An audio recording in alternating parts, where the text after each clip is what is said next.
Nou wie's nou weer daai ou daar? Daar staan Toe ek Hartbeespoortdam geskryf het en gesing het, daai jare terug, was Harties 'n lekker dam. 'n Mooi dam. Maar nou vandag is Hartbeespoortdam 'n vrot dam. Hier's 'n bietjie van die nuwe liedjie Hartbeespoortdam. Hartbeespoortdam is 'n veildam waar die goggas die visies byt. En die sonnetjie brand jou bolle koppie, it looks like a cherry confit.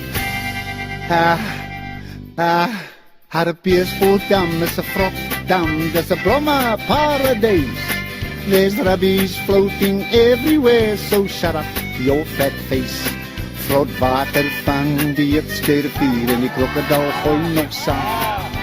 Daar by die kop is het ertjie sop en stink for the whole afternoon. With a fancy stock and a 20-pound string and a double-decker hand patrol.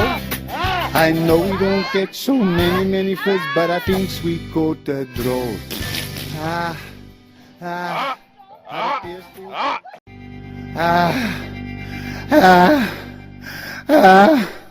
Achoo! I just want to take this opportunity and say thank you to everybody that's bought my records over the last 50 years.